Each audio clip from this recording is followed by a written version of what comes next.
What's up, guys? What of course you'll be seeing today is a breakdown and review of the sidearm in Destiny, the new sidearm in Destiny called the Vestian Dynasty. The only way you can get it is by completing the story mission for the House of Wolves DLC called Akel Rising. The gun itself starts with a 331 base damage. If you choose to use Etheric Light, it can be upgraded all the way to 365 as the max damage. To upgrade it before the Etheric Light stage, at the very least you're going to need weapon parts, glimmer, and some form of planetary material.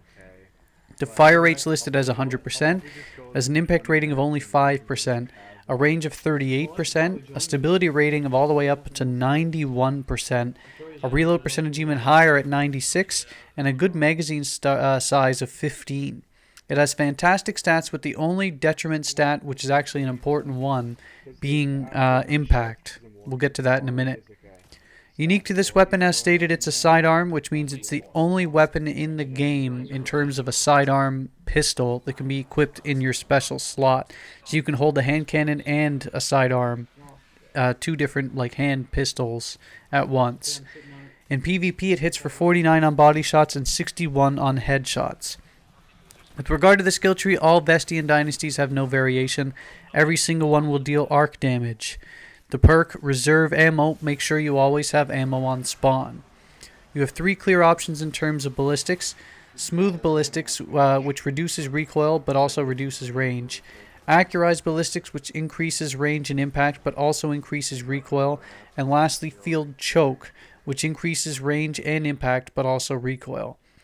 My choice typically is either Accurized ballistics because it doesn't cut into stability as much as the others, but if you were going to go into PvP, you could probably choose, well, you could choose Accurized ballistics if you really want. It's up to you. That would be my choice anyway.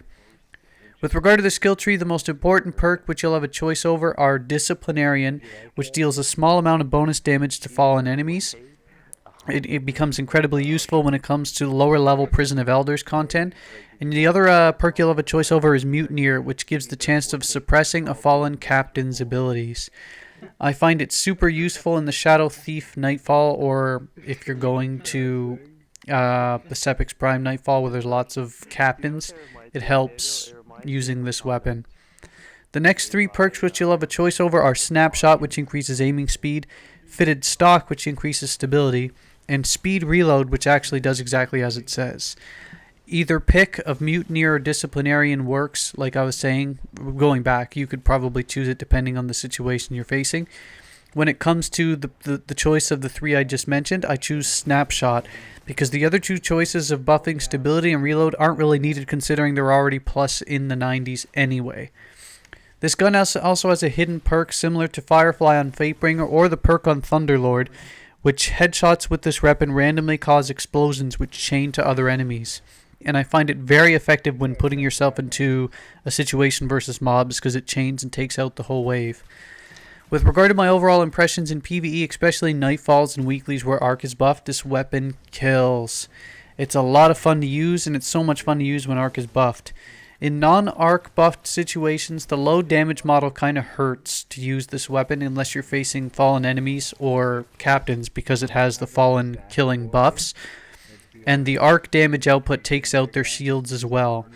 It isn't a very effective weapon to use in situations versus, say, the Cabal or the Vex, or most Hive or stronger endgame content like the higher level Prison of Elders stuff.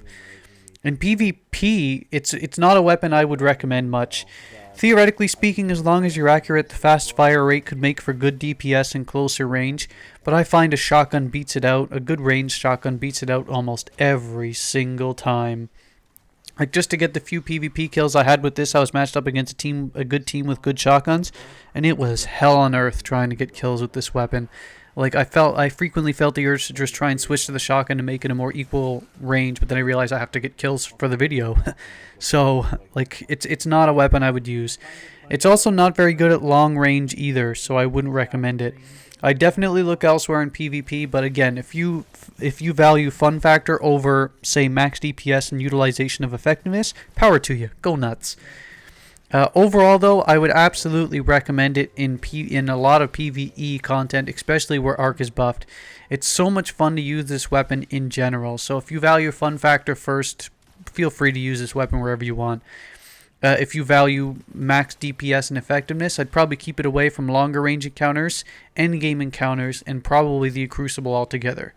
But that's me. Do what you feel is best. Have a good one.